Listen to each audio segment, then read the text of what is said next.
So now we will try again and start with session 3, Cappadocia in the Hellenistic period.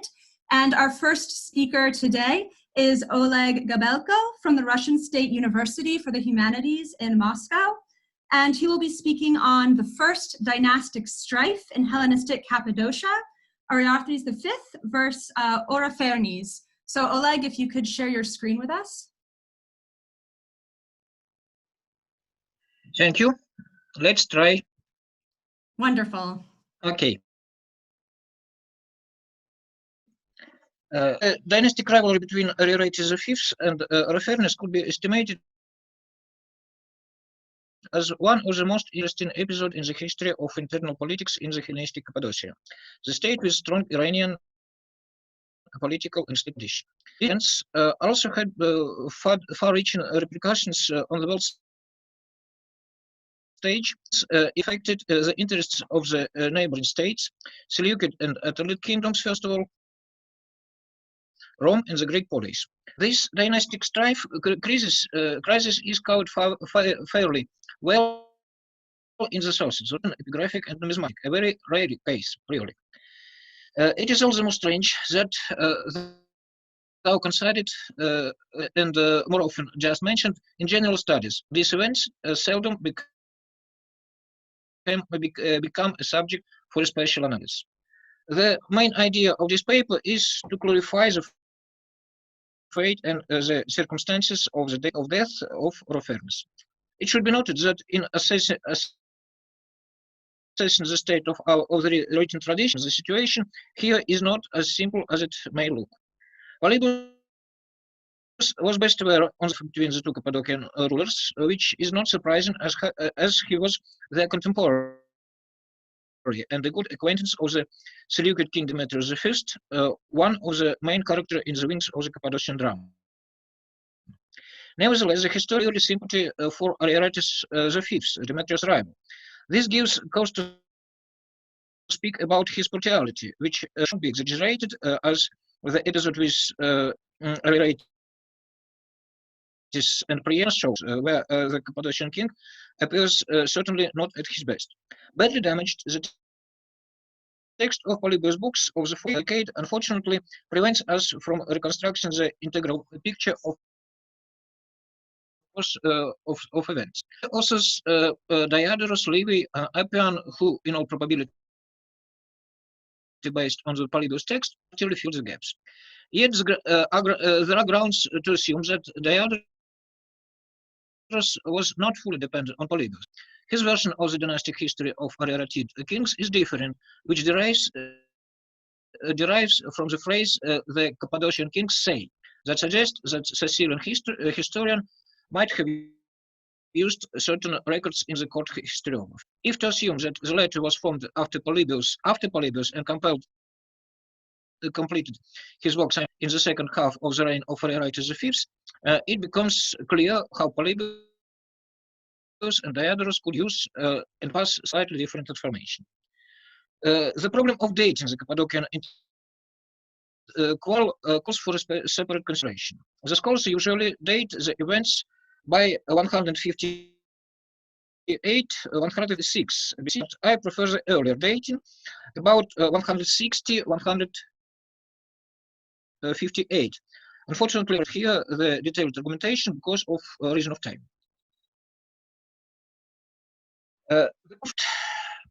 So you see the map and the genealogical stem. The conflict stems from of Ariarathes the fourth, Eusebius and Antiochus, daughter of Antiochus III. It was organized around 195 BC when the Syrian king started preparing for the war with Rome, and he sought to win over his side the neighboring states and as allies.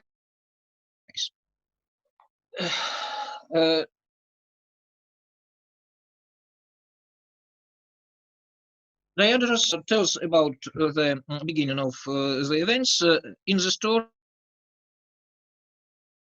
that, like a contemporary soap opera, has been laid, and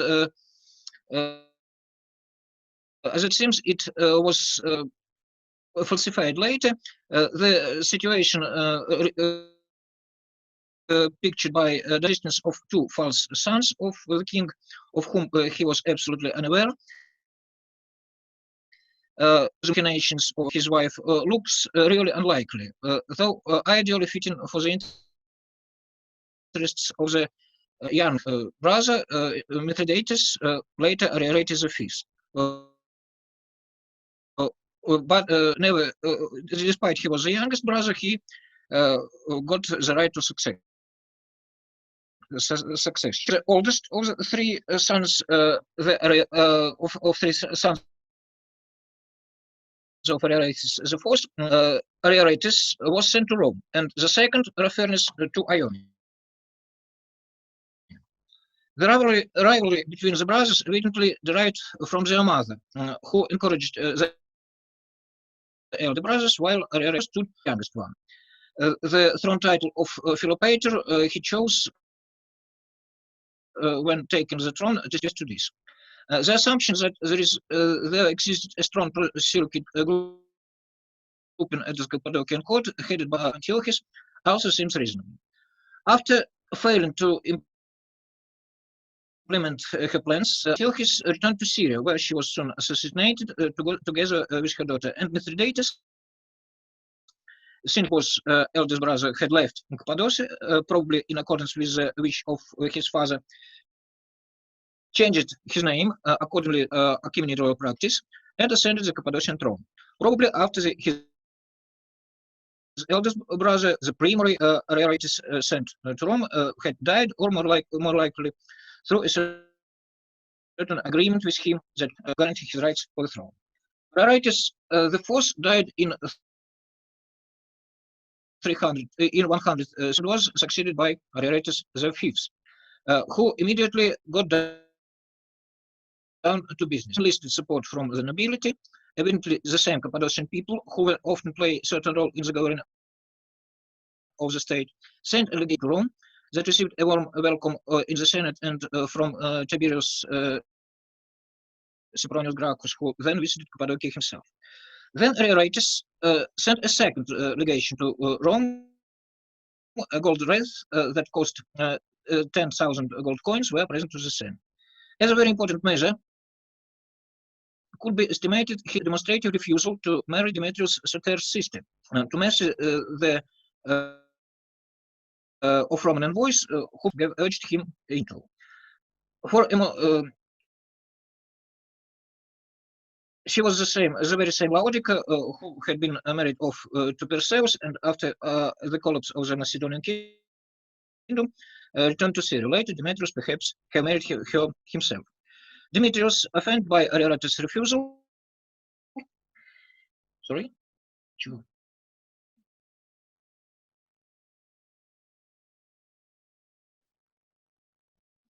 as just to emphasize, had promised Raphaelis to help him seize power in Cappadocia for 1,000 talents. So evidently the latter was already in Syria and not in Ionia at that moment. Here certain military engagement must have taken place, which the letter written by Raphaelis to claims a nickname Nicephorus implied. Justin says explicitly about the war between Ariarathes and Demetrius, and Diodorus mentioned Raphaelis' mercenaries. Ariarathes fled to Pergamum, where Eumenes II, married to his sister Stratonica, proved very helpful. The king of Pergamum did not approve the politics of Demetrius, directly involved in the banishment of Ariarathes. He even sent a youth looking like his rival, Antiochus V, but to Demetrius with a view of undermining his position on the throne, but his action failed soon. Then Ariarathes went to Rome himself to secure the Roman support, but Consul Sextus Julius and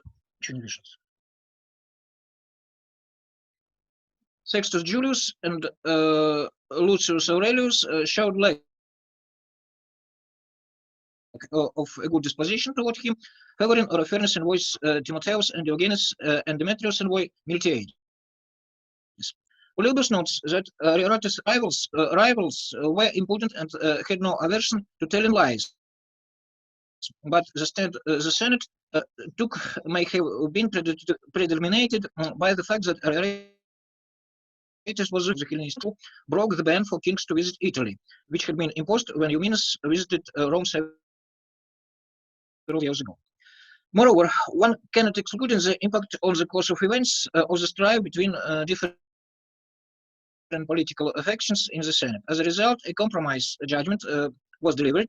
The brothers were ordered to rule together, which, however, suggests that the senators misunderstood the principles and realities of the Hellenistic kingship. The controversial attitude of Romans to Demetrius, who had appeared as Holofernes' kingmaker, further aggravated the situation. Ariarates's returned to Asia, having evaded two attempts of his life on the way. One at Kerkyra, plotted by the same Holofernes envoys returning from Rome, and the other one in Corinth, attempted by close supporters of his brother. Ariarates's must have stayed on the house of Attalid and returned unscattered to Pergamon, to the new king Attalus II, as Euxinus had died by that time. At that time, Holofernes enjoyed his power in Cappadocia. He introduced to the ancestral kingdom, as Polybius said, refined Ionic debauchery, indulged in drinking, which was a predilection that he and Demetrius must have shared. But what was most important is that he brought about repressions, requisitions, and confiscations of the property of the nobility to pay his mercenary army, and especially Demetrius. When things got worse, fear and rebellion planted the sanctuary of Zeus at the Mount Ariadne, and that had long enjoyed the right of immunity. Apart from the arranged sum of money, he made an additional gift of 50 talents to his associate Timotheus. Does it mean that he managed to return safely after his failed attempt at Ariarates's life at Kerkyra, or maybe had this happened before this unfortunate enterprise, which might have ended with the death of Timotheus, who received a peculiar advance for the attempt of Ariarates's assassination? We do not know. Also, he paid 70 talents to Demetrius. He paid 600 talents to the promised sum to the Syrian king, and pledged to pay of 400 talents later. Having collected the money from the Cappadocians, he, to be on the safe side, sent in for storage at Priena, as Polybius says. And the latter fact must have been considered as an indication that Holofernes exercised no effective control over the whole territory of the kingdom, especially along the roads leading to Syria. The relations between Holofernes and Priena must have been very special, and Christoph Michels defined them as politically motivated Philhellenism. Holofernes must have spent some time as a young man in Priena after he was sent off from Cappadocia. This accounts for his special favor of the city. Relations between Holofernes and Priena are documented in two records: the king's letter to the citizens and a fragment of the decree in honor of his envoys. They deserve a special analysis. Both texts speaks of Holofernes' ambassadors, Eteocles and Hyperantes. It should be noted that the latter name is of Iranian aristocratic origin, mentioned already by Herodotus, but nobody from the scholars has paid attention to this fact. Repeated emphasis on the friendly relations between Holofernes and Priena was not a mere tribute to diplomatic protocol. All currently known drachms of Holofernes were discovered at Priena in the temple of Athene Polias, The efficient constructions works of the time were carried out with reference money. Such donations in sum of 3,000 drachms is mentioned in his letter to the citizens.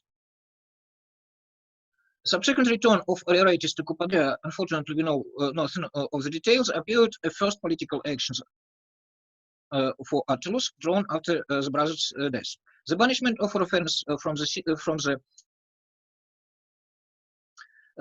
his state, as it seems, took little time and effort to execute, and considering him the lack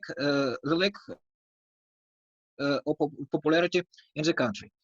The usurper fled to Demetrius, who welcomed him, but soon the adventurous Cappadocian hatched a plot against the Syrian king. Justin speaks about Antiochians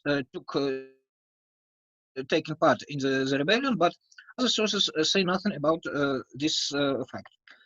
As to Holofernes, he could hope to evade his debts to Demetrius in the case of his disposal. The Seleucid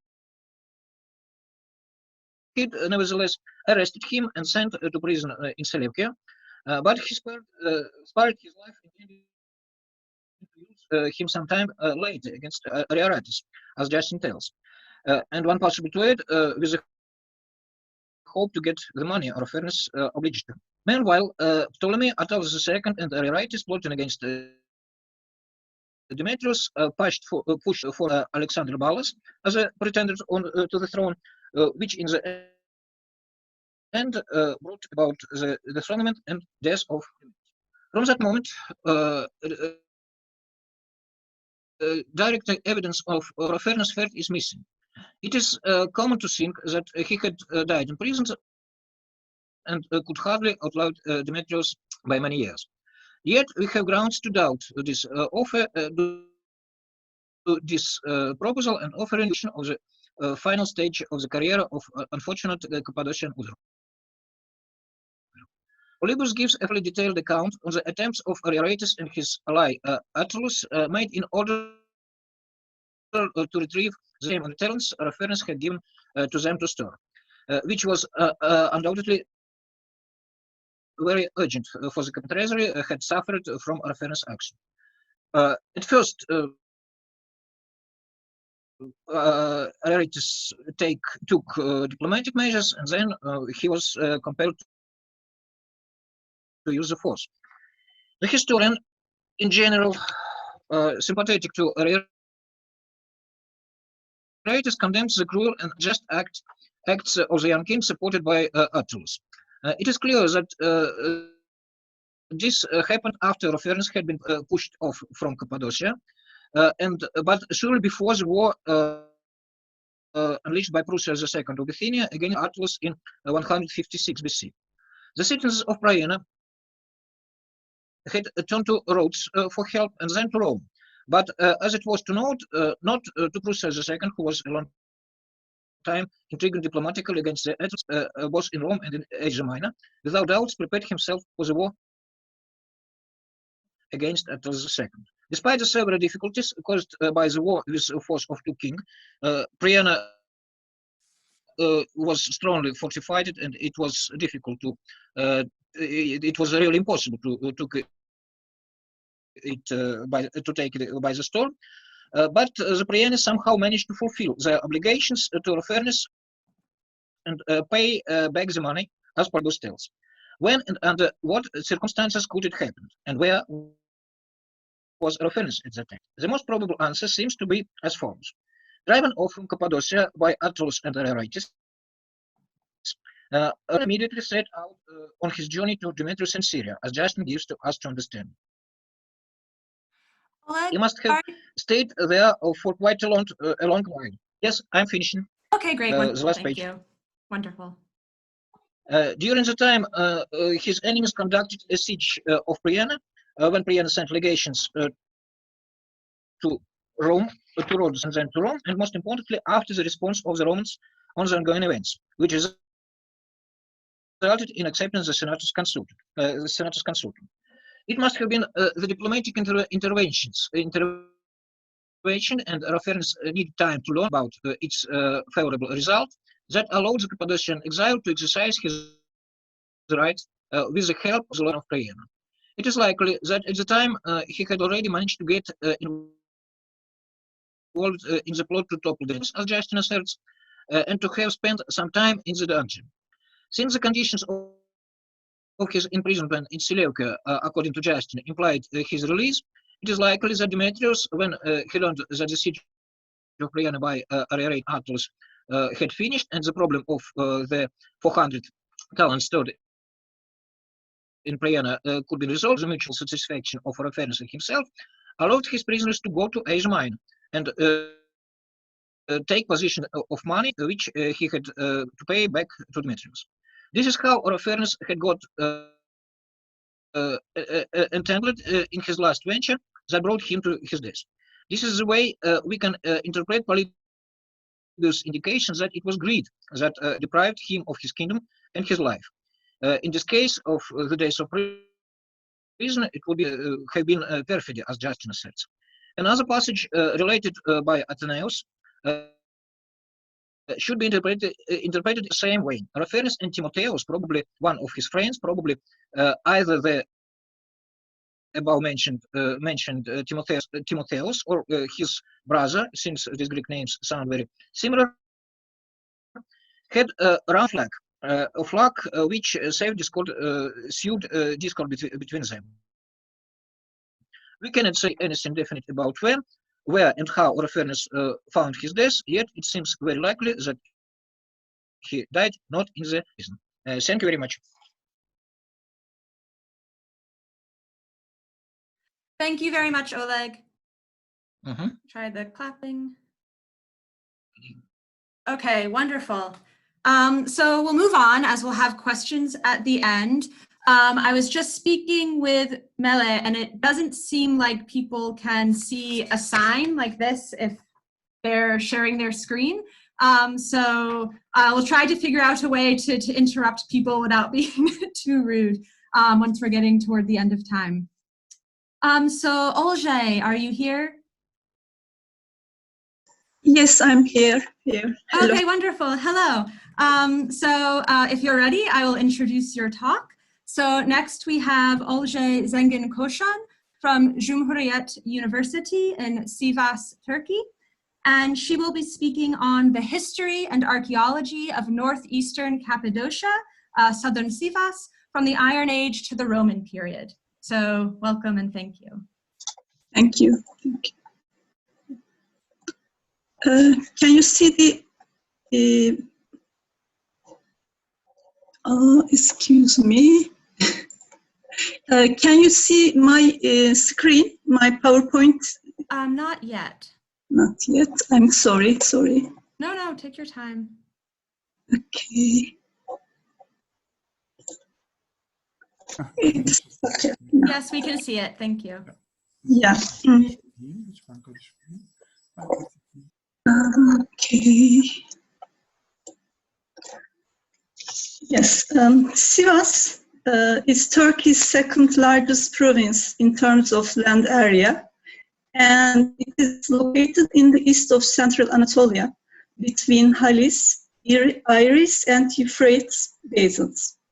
In fact, the city, which was a part of the ancient period of Cappadocia, was either not mentioned in the historical and archaeological modern publications dealing with Cappadocia, or only be referred superficially from its south and southeast. The borders of the Cappadocia region changed many times during the ancient period. According to Strabon, it covers the area from the Black Sea coast, where Halis flows into the sea, to the Taurus in the south, from the Phrygia region in the west to the Armenia region in the east. Accordingly, almost all of Sivas province is within the borders of Cappadocia. However, after the Cappadocia region was divided into two in 360 BC as Pontus Cappadocia in the north and the Great Cappadocia in the south. The northern parts of Sivas were included in the Pontus Cappadocia, and the southern parts were included in the Greater Cappadocia region. This paper will mention the written documents giving information about the times from the Iron Age to the end of the Roman period in Yıldızeli, Şarkışla, Gemerek, Altınyayla, Ulaş, Gürün, Kangal and Divriği districts of Sivas and the archaeological data found in these towns. Before going into a brief history of them, it should be noted that the area was researched very little archaeologically. Surveys and a few archaeological excavations focused more on protohistoric periods. Therefore, information on the studied periods was obtained from written texts. In these texts, it is observed that the information about the zones remaining in Sivas province is quite ambiguous. Okay, Iron Age. Based on pottery data of Sivas region, it is divided into 3 periods as early, middle, and late. According to written sources, Sivas is located between the Tabal Kingdom and Melid Kingdoms, the Neo-Hittite states, in the first half of the Iron Age. It is not known whether the province of Sivas is included in the Tabal Kingdom, which spreads roughly from the Tatlı Lake in the west to Gürin in the east, from Kızılırmak River in the north to the Taurus Mountains in the south. It is understood from the Neo-Hittite period hieroglyph inscription in the Gürin, the Melid Kingdom spread to Gürin in the northwest. 8 lines located in Gözecik in Divriği district and Havsköy in Kangal district indicate that the effect of Malatya Kingdom may have spread to Kangal and Divriği districts in the northeast. This Phrygian state was located in the west and north of Sivas, and Urartu state was located in the east. Especially in the second half of the Iron Age, the Khmer invasions from the Caucasus and the wars between the great powers such as Lydia, Med, and Achaemenid also played an important role in the Iron Age history of the region. In the early Iron period, as in other parts of central Anatolia, it is possible that non-reinforced and small-sized settlements built on previous settlements became vicestraps. It is not yet possible to say anything clearly, since there is no scientific excavation work for this period and survey data are not fully evaluated. According to the surveys, the number and size of settlements in the Middle Iron Age increased, and fortress-type settlements that were built in places suitable for defense emerged. The sculptures and inscriptions found in Gürin, Kangal, and Divriği indicate that the south of the region has a more prosperous socio-cultural structure. Archaeological excavations at Kuşaklı Mount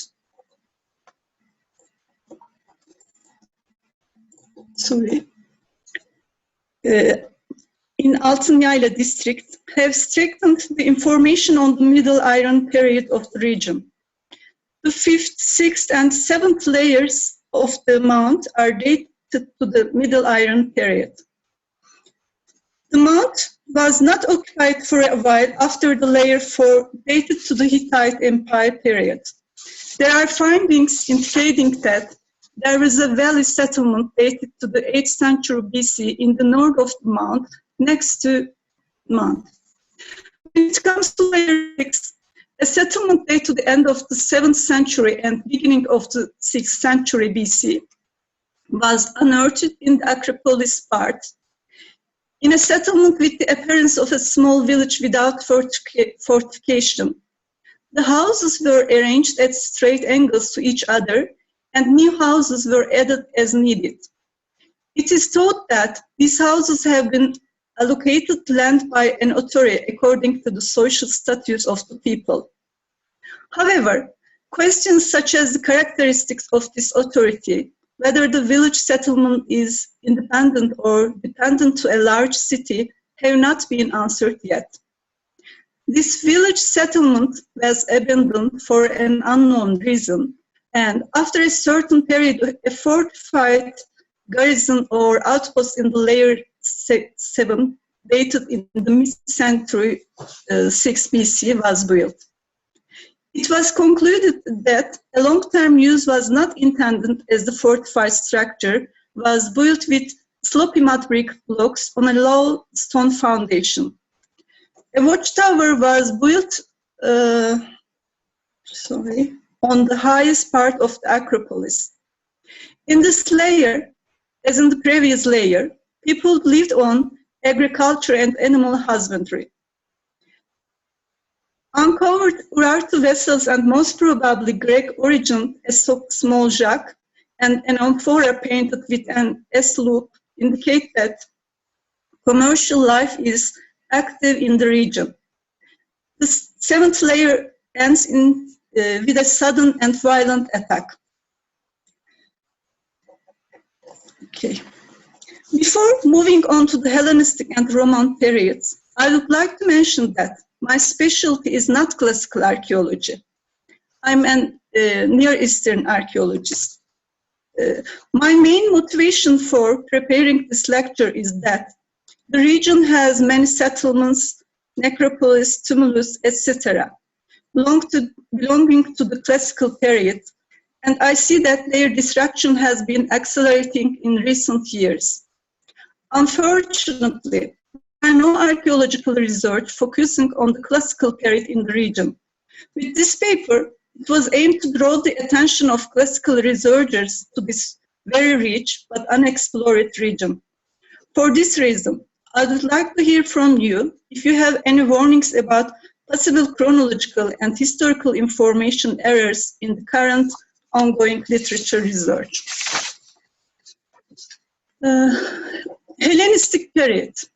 In the Hellenistic period, Cappadocia was ruled by 3 dynasties, the Ariaratids, Ariobarzanids, and Archeolos. The Cappadocia region is divided into 10 strategies, then 11 strategies. According to Strabon, Laviansene among these strategies is located on the northeastern border of Cappadocia. Most part of the road from Sebastia and modern Sivas to Caesarea, modern Kayseri, probably passed through Laviansene. Roman period. After the death of Archeolos, Cappadocia was transformed into a province of Rome by Tiberius. Quintus Veranius was appointed as the ruler, and the administrative divisions in the form of strategies continued. Studies on the Hellenistic and Roman period archaeology of Sivas are almost non-existent. Surveys conducted in the region mostly focused on protohistoric and medieval periods. However, there are many archaeological sites that provide Hellenistic Roman period material in these surveys and studies held by museum members. Now, I'd like to mention a very brief, in short titles, these findings. Pottery. There are pottery dated to the 2nd and 1st century BC was found in Ziyaretsuyu settlement in central district of Sivas. It has been suggested that the closest analogues of these potteries are in Hama, and they may have been imported from this region or produced locally as their imitations. Eastern sigillata pottery, especially. They are similar in terms of fabric and typology with those located in centers in northern Syria and South Anatolia. Glass. According to a publication by Cenker Atilla, 80 glass artifacts dating back to century 1st and 4 AD were examined in Sivas Museum. All of these glass works were transferred to the museum by the people living in the city. Almost all are bluish green, and the raw material used in their production is thought to come from the same origin. 34 different forms were identified in these 80 artifacts. These forms include unguentaria, single-handled jugs, bottles,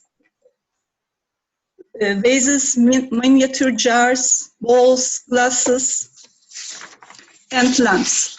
The diversity of glassworks in ancient settlements around Sivas has been evaluated as an indicator of the cosmopolitan structure and richness of the region.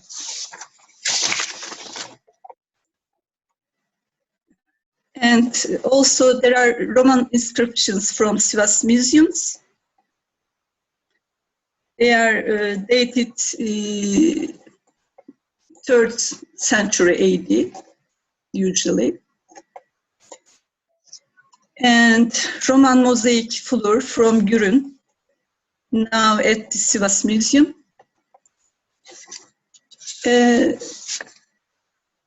Gürün, Burçevi, monumental tomb. It is located in Burçevi neighborhood of Gürün district. Monument tomb probably has 2 floors and is placed on a podium. A part of the door is preserved in the front. Kangal Akçakale fortress. It was built on the slope of a natural hill. There are burial chambers carved into the niche in the rocks. There are also 15 rows of inscriptions in Greek written in a niche on the rocks on the village road. Şarkışla Tumulus. It was destroyed by Hellenistic kings. It has 2 rooms made of cut stones. And Şarkışla Kaleköyü fortress. Thank you. Thank you very much. Thank you very much. It was perfect timing. So thank you, Olje. So if we can move on to our next speaker. I think, yeah, just unshare the screen. Perfect. Okay, so our next speaker is Anne Lamesa. Hi. Hello. Coming from DIM MAP and CNRS Orient et Méditerranée, Ivry-sur-Seine in France. And today she will be speaking of Xenophon of Ephesus and the perception of Cappadocia, rethinking the date of the Ephesiaca. So thank you very much. Thank you very much too. I would like to thank Ergun Laflı to invite me at this conference. And I thank Meli for the great lounge music. This short presentation is an hypothesis I formulated in my PhD thesis, defended in 2016 at Paris Sorbonne University. At the outset, I would like to point out that I am an archaeologist and apologize for any awkwardness that may be contained in this study. The main objective of this talk is to discuss the date of the Ephesian tale of Antioch and Abrocomes, written by Xenophon of Ephesus, which is generally placed in the 2nd century AD. Following James O'Sullivan, I strongly believe that this tale was written between the 1st century BC and the 1st century AD. However, in order to consider all the arguments in favor of this high dating, it is necessary to go back over the evolution of Cappadocia perception in the written sources between the 2nd century BC and the 2nd century AD. In other words, between Polybius and Strabo. But before, we need to set the scene. With the fall of Antiochus III, king of the Seleucids, under Roman pressure and the peace of Apamea, the domination of Anatolia was transferred from the Seleucids to the Romans, and the establishment of clientelism between the Anatolia kings and the Roman Republic occurred. The bequest of Attalus III, who transmitted his land, except some cities, to the Roman people, triggered a war from 133 to 129 BC. The defeat on Eumenes III, called also Aristotenikos in the written sources, allowed the Romans to physically establish themselves in Anatolia through the creation of the first Roman province, the province of Asia. This event allowed the Roman Republic to develop a close relationship with the king of Cappadocia. Generals as Pompey or Marcus Antonius were able to intervene in external and internal political conflicts where the kingdom of Cappadocia was involved. This strong Roman presence focused the author's interest in this part of Ecumene. Cappadocia became a nodal point in Roman history, and therefore the knowledge of this part of Anatolia grew. It was in the middle of the 2nd century BC that the functions assigned to geography in the source evolved. The merging of physical geography to human geography allowed this discipline to become an instrument for historical narratives. The testimonies of soldiers who went to war in Anatolia are a good example. Information on the ethnographic particularities of the Ecumene is associated with the landscape's descriptions as well as the issues from military, political, and economic point of view. Polybius writes what I call a geographically based history, conceiving the history as a universal history. This seems to be particularly true in the case of Anatolian countries, where geography appears mainly in records on orography and hydrography. A century later, Julius Caesar, in the Civil War, and one of his lieutenants, most probably, on the Alexandrian War, give a place to physical geography as the landscape is integrated into strategic thinking. Cappadocia is no longer just a space understood through the prism of literary topoi, but becomes a surveyed element where mountains and natural resources provide means of subsistence for the Roman army. Cappadocia takes on the role of the rear base at this time. That is why, from the Histories by Polybius to the Bellum Alexandrinum, Cappadocia is thus constructed as a space and is peculiar to reality. The Romans' curiosity for geography can be seen in the sources and the precise description of the road. Although Pseudo-Skymnos, whose his geographic work is a pure Hellenic tradition, does record the presence of the road crossing. Similarly, Vitruvius, who the De Architectura takes an accent of natural history, mentions the road between Mazaca and Siana. The interest in the Cappadocian road system is easily explained by military and political necessities. That is why the challenge for the Romans being to keep a hold on the Anatolian kingdoms. This physical geography, where the landscape plays a role like a strategic tool, is coupled with another interest in urban and political geography. A new aspect of Cappadocia then emerged. Cappadocia becomes a political space. This point of view is prevalent in Tite-Live, who the 6th mention of the term Cappadocia and Cappadocia are associated with the kings of Cappadocia. These new directions given to geography coexist with an archaic representation of space explained by the revival on ancient sources. This stratigraphy of data can be seen in the work of Strabo, especially for the book 12 dedicated to Cappadocia. The most important writing to understand the transformations phenomenon of the Cappadocia's perception is the geography of Strabo. Inside Strabo's writings, 76 mention of the term Cappadocia and Cappadocia is contained. In my point of view, his work illustrates perfectly the dynamic which lead the meaning, the merging of Hellenistic and Roman traditions, as well as the process in use, which combined the teachings of Alexandrian school, natural history, and universal history. The book 12 is convincingly placed around 17 AD, between the death of Archelaus and before the creation of the province of Cappadocia. The construction of this book is complex and several readings levels coexist inside. Contrary to other regions described in the geography, it seems that Strabo traveled all over the Cappadocian kingdom. So, whilst one of the most jobs to do for an historian working with Strabo Geographica is to separate what belongs to the historiography and what is data from his own time. Geography is treated from two different angles. One of the hand, it retains its classical and Hellenistic manner, which tends to construct space with the help of ethnographic topoi. On the other hand, it transcribes the very perception of space, the new political military interest that emerged from the 2nd century BC onwards.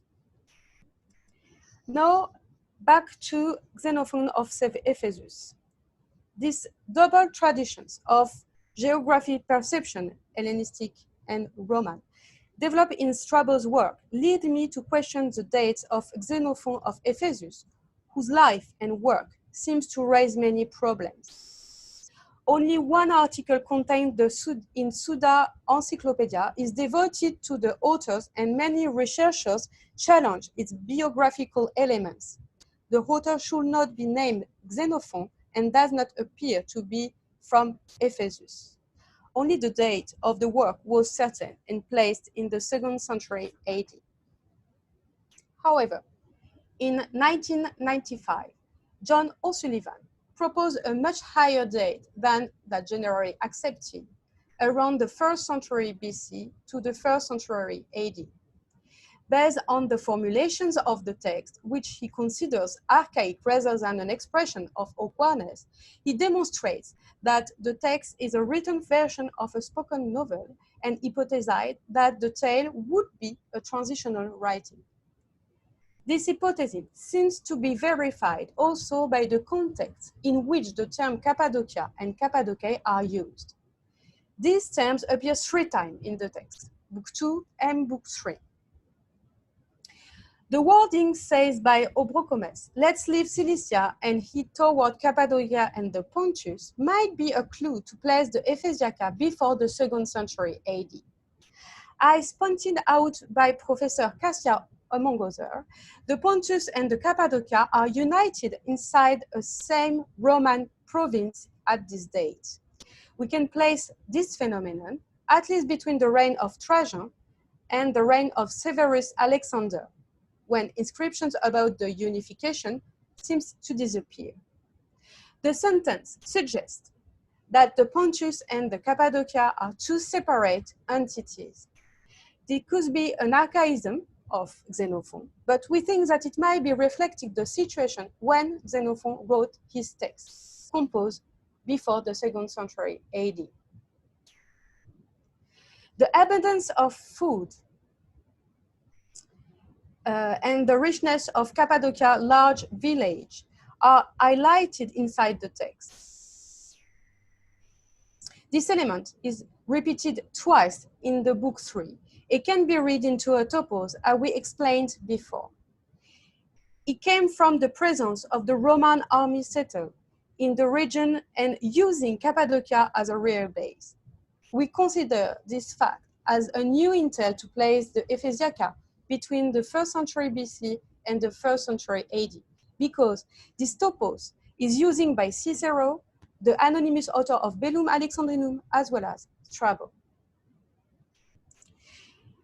During these 2 centuries, authors give us great importance to put their description in the reality. For example, Strabo points out that the Cappadocian language is still very present in central Anatolia. The same knowledge is shared by Xenophon, who underlines that his character, Hippotos the pirate, speaks the language of Cappadocians, which help him to be treated as one of them. Finally, Hippotos, as it is repeatedly stressed in the tale, is a pirate operating in the vicinity of Cilicia. The issue of banditry is recurrent in the sources in the 1st century BC.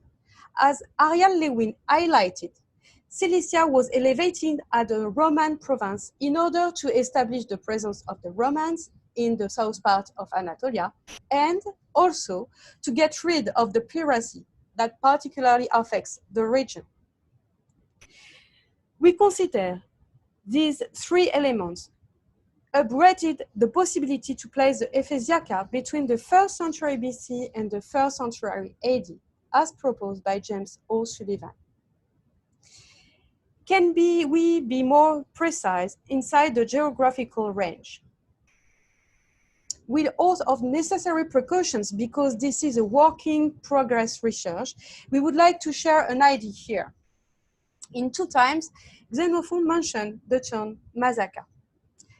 Mazaca changed the name during the reign of Augustus to become Caesarea. Until Strabo included, no author used the toponym Caesarea.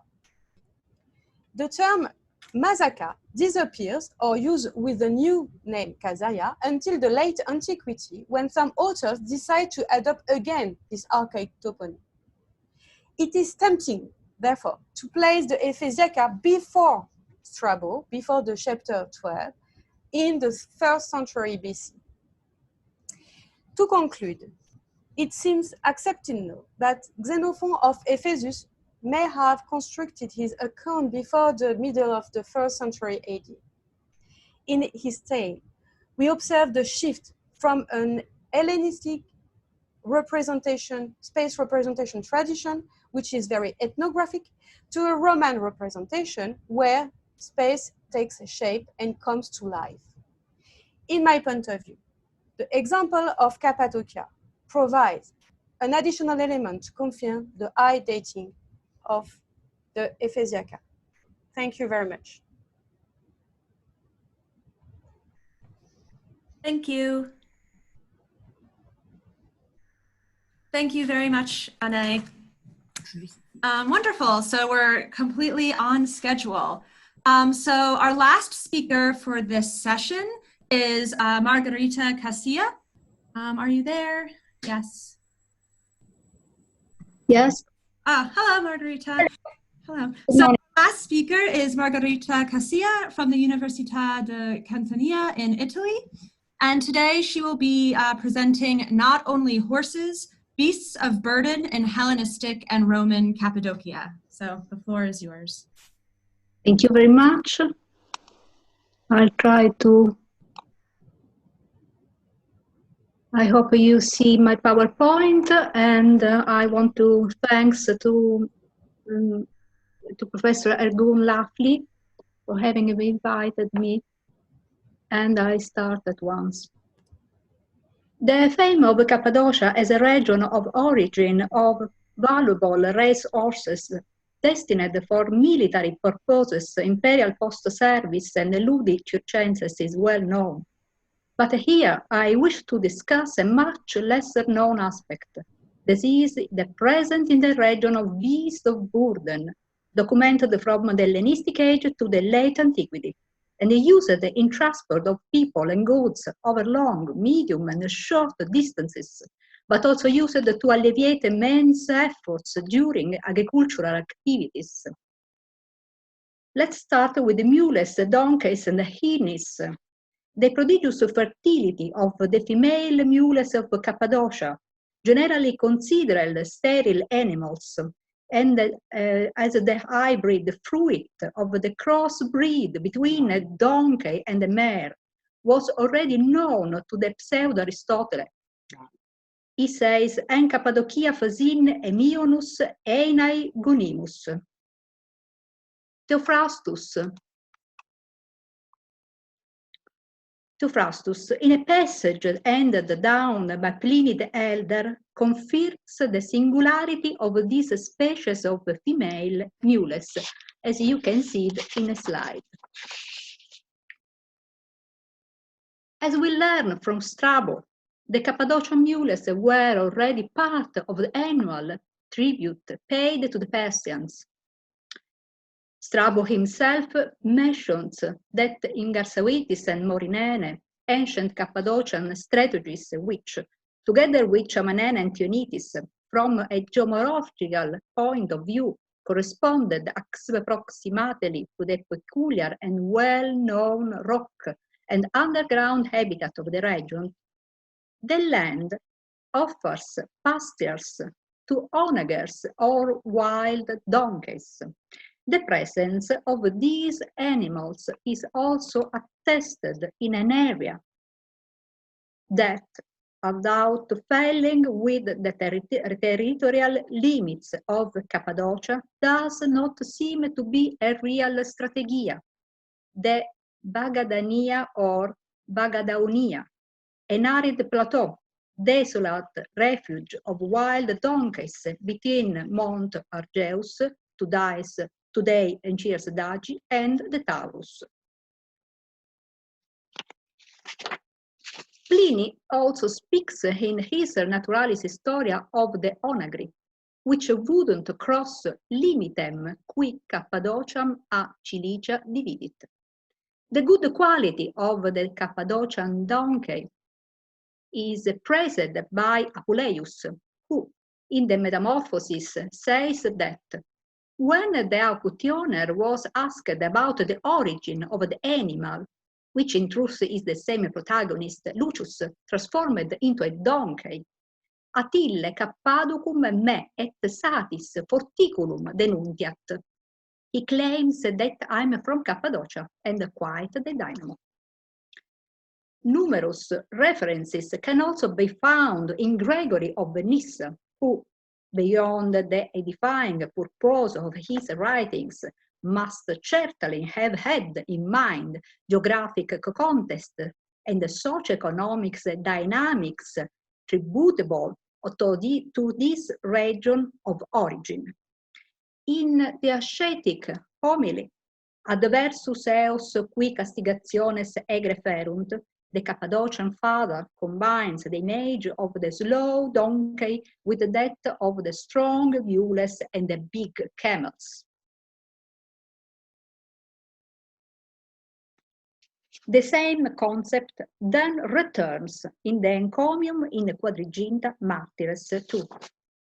He says, for example, at the sound of a whip, a horse immediately begins to run, whereas a donkey is slow and hardly moves, except when urged by a club. But also in the homily in Sanctum Pascha, where Gregory lists a series of animals better than men and includes camels and mules for strength, but also donkeys for the ability to point at the route. He says, in running, horse and dogs are many other things jealous. In strength, camels and mules, in indicating the routes, donkeys. The Cappadocian father also alludes to this blindfolded equine used to turn the wheel. He says, is there anything more mixable like ourselves, who are beasts destined to toil with hidden eyes, who always walk in circles and return to the same place?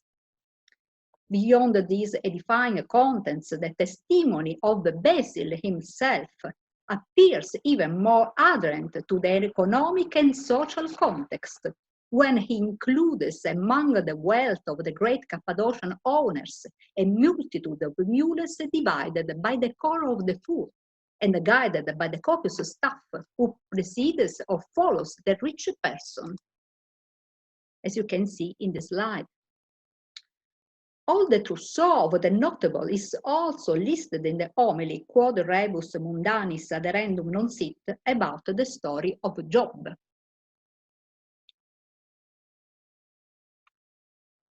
So it's this one.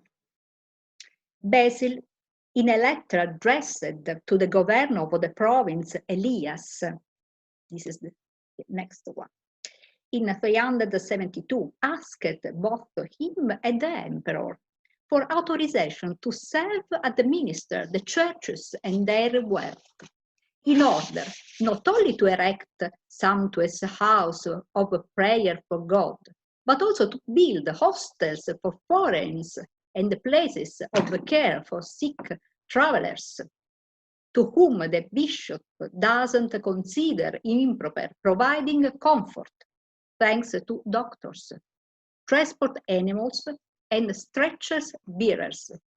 In this passage, as you can see, in fact, the bishop accurately describes the different components of the new structure of the reception called basiliad, and considers the pack animals, he calls them ta notophora, necessary, useful for transporting the patients to the newly built multifunctional structures, new attractive pole in relation to the nearby city of Caesarea, ancient Mazzaca. The mules, frequently used as pack animals in the road stretches of the roads, constituted an important vehicle of transporting the iron extracted from the rich mines of the Taurus. After the division of Cappadocia in 372, Antimos, bishop of Tyana, capital of Cappadocia Secunda, eager to escape the jurisdiction of Basil, metropolitan of Caesarea, capital of Cappadocia Prima, claimed the assets of the Caesarean church located in the strategy of Tianitis. This area included the monastery and the church of Saint Orestes, recipients of the substantial income from the Taurus, which, with great disappointment of Dantimus, were the responsibility of Basil. The bishop of Tyana was so interested in perceiving the fruits of Saint Orestes that on one occasion he sent a band of brigands to attack the convoy of Basil mules, which was going to Caesarea.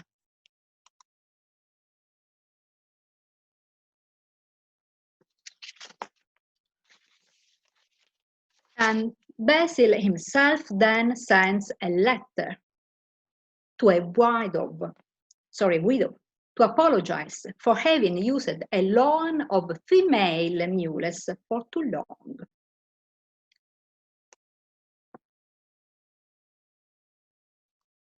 The mules, therefore, were also used for transport of people and were yoked to the wagons, as Gregory of Nyssa also recalls, who returns after a long absence to his city, transported by female mules along a very rough road, perhaps in the middle of 378.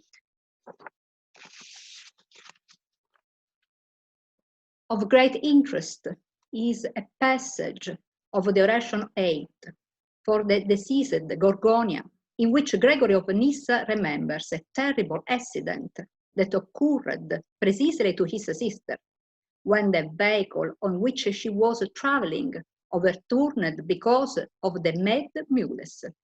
Gorgonia would have suffered many serious fractures, which, however, would have been completely healed thanks to divine interventions.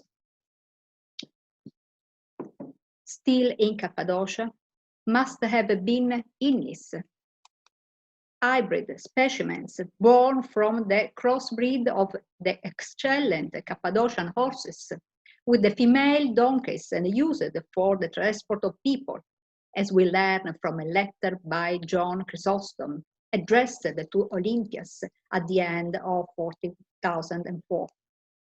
The Burdo, Hini, which was pulling the litter, in fact, has fallen into knees due to the narrow, steep, and stony road in the territory of Caesarea.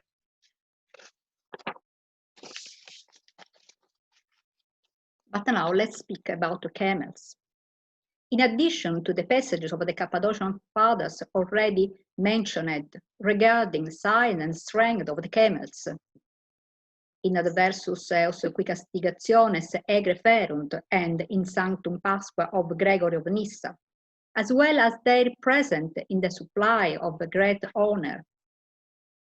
In Basil, quod rebus mundanis aderendum non sit, the bishop of Caesarea speaks of real herds on these animals that some wealthy owners now used, yoked to the transport goods, now bred in the wild for the production of meat and milk.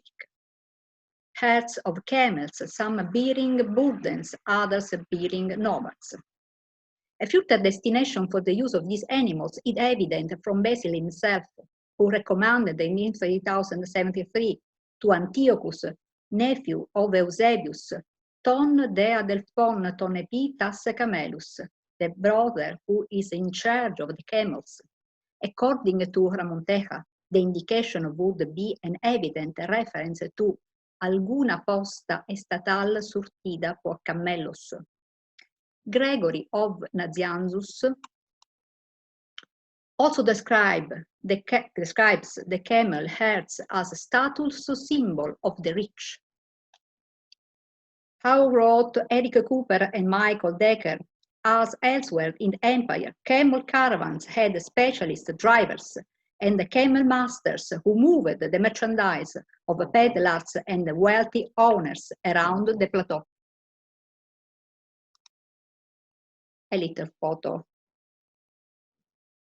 The camels, in fact, certainly had to be used in the transport of Cappadocia salt, particularly widespread in the mouth of the Halis River, today Zilmak, and especially in inland lakes such as Tata. This basin was already considered by Strabo a real natural saline, and still in the Ottoman period the precious mineral was transported on camel and the mule back across Anatolia up to Constantinople. In the mid-16th century, the camel was present throughout central Anatolia, as evidenced by the epistle of Auger Gislain de Busbecq, Flemish writer, herbalist, and diplomat. He says, Quibus rebus magno numero camelion erantur, talem numerose multitudinis, comitatum caravanam vocant. Still in the mid-19th century, William Francis Ainsworth, English surgeon, traveler, geographer, and geologist, reported that there were few pastures for large herds of camels around Nevşehir. All these animals had to play a fundamental role in transport, especially in an orographically complex environment such as the Mediterranean, when the cobbled streets remained a rarity compared to the countless beaten paths. In fact, unlike what happened with the use of means of transportation on wheels and pulled by oxen, these animals, burdened with saddlebags or pack saddles, undoubtedly proved to be more suitable for road paths and decisively more competitive to support the roads. If, on the one hand, individual animals could be used for limited transport in an economic circuit, where the spread of small property allowed the production of reduced surpluses for market. On the other hand, long convoys consisting of numerous pack animals could face displacement medium and or long distance with the loads of significantly more important goods. This is in case of the camel caravans which, for example, cross the Anatolian Peninsula for the transport of salt taken from Tata Lake, as well as dromedaries that moved through the Arabian Peninsula up to the Nabatean region and the Syro-Palestinian coast, or even the Egyptian desert from the ports of the Red Sea to reach the river boarding areas of the Nile in Coptos. A donkey could bear loads between 70 and 19 kilograms, a mule between 19 and 1,036 kilograms. The mules in particular were the most profitable, as they were very resistant, provided with an exceptional balance, especially in the impervious mountain stretches. Moreover, they were not only imposed the low maintenance costs, but also had a special resistance to fatigue, which allowed them to travel, if it's not quickly, up to 80 kilometers per day. Even camels, like mules, had an extraordinary resistance to fatigue, as well to efforts, and were able to carry really heavy loads. In the transport, resist said by the Egyptian papyrus of the 4th century AD, the terms donkey and camel are even used as a unit of size. The donkey normally carried 3 artabes, about 90 kilograms, while the camel twice. As you can see from the map, The geographical location of the testimonies is concentrated in that peculiar area of the ancient historical region of Cappadocia, not surprisingly mainly characterized, as we mentioned, by a rock and underground habitat. In general, the majority of studies of this area have on one hand covered the architectural and decorative aspects, iconographic programs, fresco cycles on the rock churches. On the other hand, focused on the monastic, hermitage, cenobes, laura, or housing use destination of these structures. Now, even if these are considerable aspects, here it is instead necessary to focus more, even if not exclusively, on the economic rather than religious function of these settlements dug in the rock, or obtained in the bowels of the heart, on the relationship between these cities and their viability, according to a less frequent perspective of the study of living in cliffs or caves, but more attentive to the persistence and change of the agricultural landscape and the productive activities in the long term. Thus we find ourselves in front of extra-urban, rural, lively, pulsating landscape, punctuated, sometimes even thickly, by castella, staciones, comai. The territory including the underground city of the Ricuyuca and Macliga d'Oxoconac, the important center of Avanos and the Peristrema Valley, dense with cave settlements, roughly corresponding to today's Nevşehir province, shows a truly impressive settlement continuity. In fact, the rocky cavities were inhabited until the last century, sometimes even to this day, and the fields are still fertilized, with the guano collected in the dovecotes dug in the soft tuff of the houses. In this area, where wine has been produced since the Tit Age, horses, donkeys, and mules are regularly used in agricultural work and in small and medium range transport. In conclusion, the centrality of the Cappadocian plateau, crossed by many roads belonging both to the crossroads of Caesarea in a central position, and to that of Melitene, located east near Euphrates, constituted the connection factor and the territory of the passage of traffic between Anatolia, Syria, Mesopotamia, India, and China, and carried the export and import of products of large, medium, and short-range commercial network. The trades consisted of both everyday objectives of basic commodities, both luxury products, transported by long convoys of donkeys, mules, innis, but also camels in a real supply of wealth, and urban notables of late ancient Cappadocia, owners not only of extensive lands, but also of whole herds of these animals. However, they were not only used as pack animals, but were also destined for other purposes, such as agricultural work, the production of milk, meat, and textiles, the transport of passengers and the patients, and the imperial mail service. Many thanks for your attention.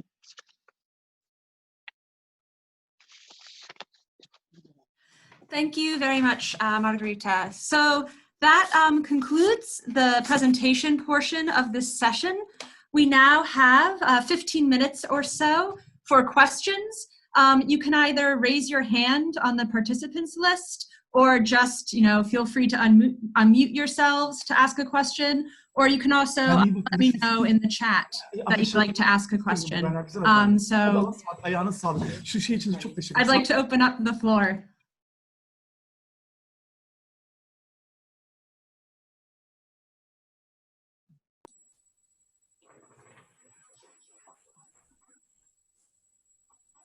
Anyone? Otherwise, I can start. Okay, I have a question for you, Margarita. Thank you very much for that presentation. This is not my time period whatsoever. I work on old Assyrian stuff normally, so I'm quite interested in this use of donkeys as pack animals and for travel. At the end, you talked about a need to sort of look at monasteries and lauria and these other types of sort of architectural complexes for the economic aspects. Do we have archaeological evidence from the Hellenistic or Roman period of sort of caravanserai or places that animals might have been kept, these sort of travel lodge type structures? Do you mean about archaeological rests about from Roman period? Yeah. I mean, talking about the construction and maintenance in the texts. Inscriptions. We have inscriptions. Not a lot of inscriptions, but something we have. But this area is so particular that we have an ancient writer, Xenophon, and he speaks, but the period is not Roman, of course, and he speaks about animals who lived in underground cities, but the position is in the east of Cappadocia, near Euphrates, and is a problem. And some scholars have discussed a lot about the position, the real position of these animals in the underground. And we are speaking about Cappadocia in Roman times, but the west region of Cappadocia.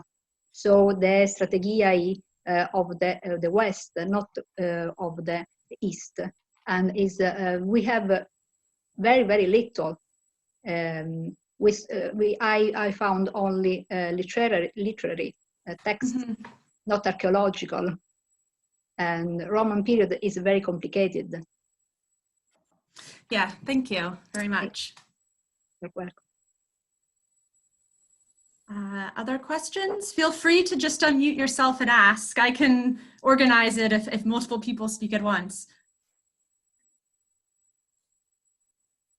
If I may, Nancy, yes, Lorenzo. I had a note for Olcayan'ım.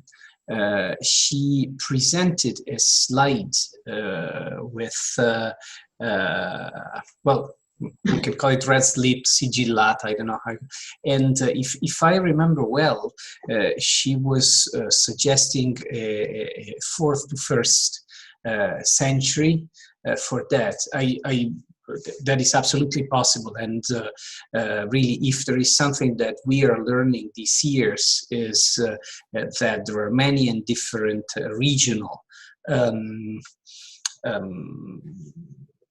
horizons, facies. So, but as far as the material from our excavation allows to say, as we have shown today, this is something we do not see before the mid 2nd century BC. So if that can be of any help for your further work, I think that even that material goes much more closer to the glasses and so on that you showed.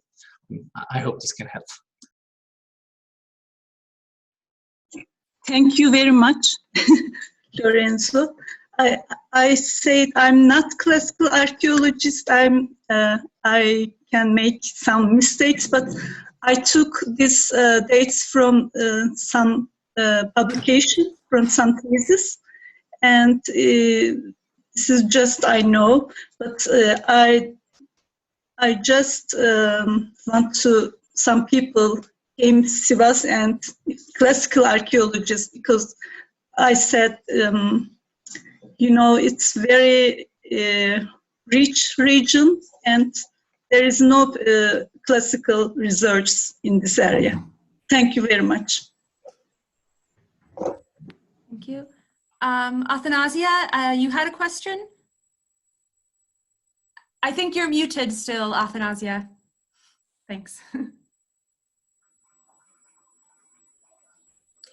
Hello. Do you have any testimonies about elephants as animals of burden in Cappadocia? In 302 before Christ, Seleucus the first wintered at Cappadocia, South Cappadocia, before the battle at Ipsos, and he brought with him 480 Indian elephants.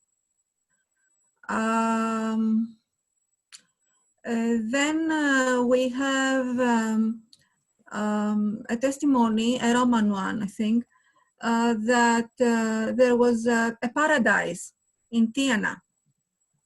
Paradise is a paradisos, the Persian word for garden, very fruitful. And the inscription was found in Nigdi, near Tiana. I believe there's some other evidence. I believe that Seleucus wintered at the neighborhood of Tiana, and he should have found some place to keep the elephants.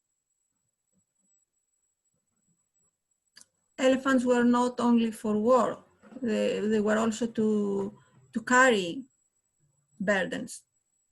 But this testimony hasn't been taken, has not been noticed. That's all. Thank you very much. It's very interesting.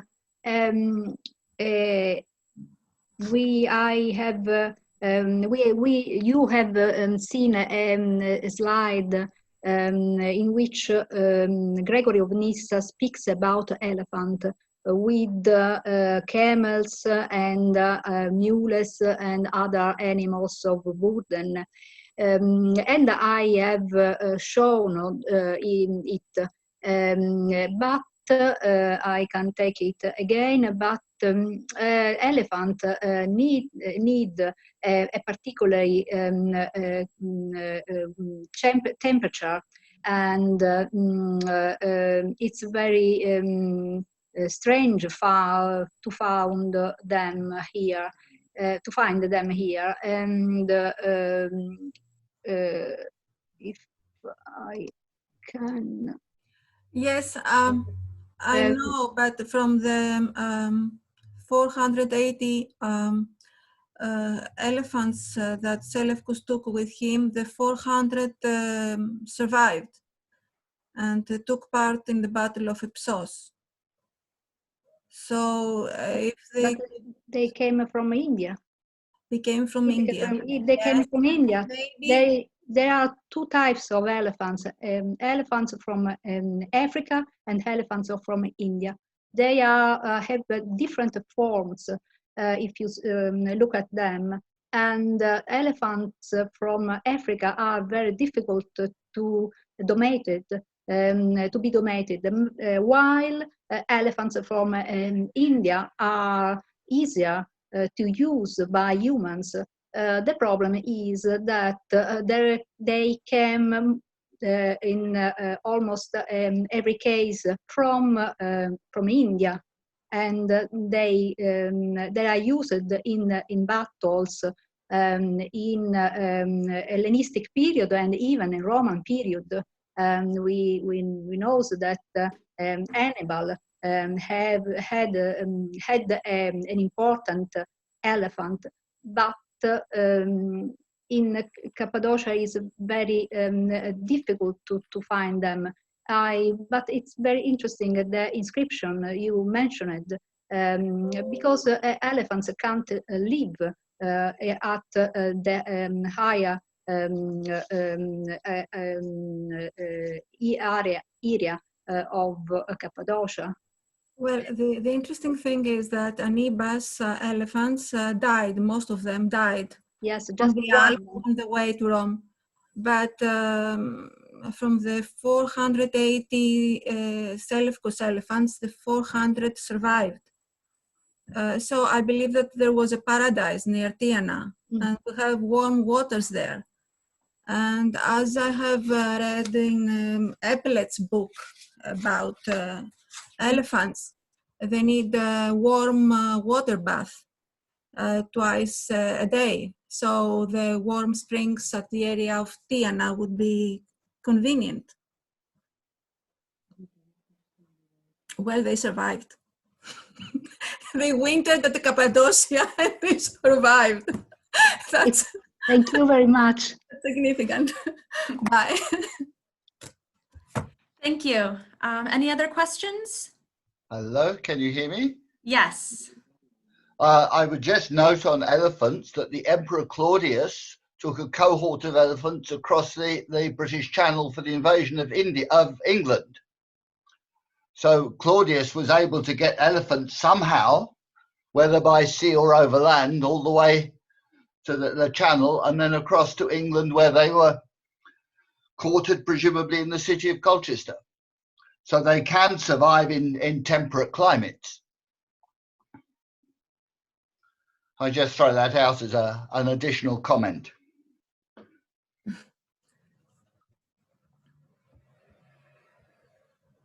Thank you. Great. Anyone else? Feel free to speak up. I can also direct you to the chat where Oleg is answering some questions because his Wi-Fi is not very good. So you can go there as well to see his response to a question from Ferdinando. We still have 3 minutes. Anyone would like to ask anything else? Otherwise, we can go to our next break.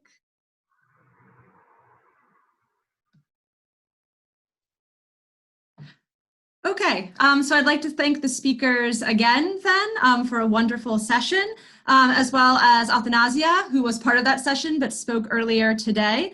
And yeah, I leave it to you, Professor Laflı, to continue. All right, okay, thank you very much, Nancy. You did a really great job, congratulations. Maybe that was one of your first sort of chairmanship, which occurred in Turkey exclusively, which is great. A nice place to start. So I think that we all deserve now this nice jazz music of Melih.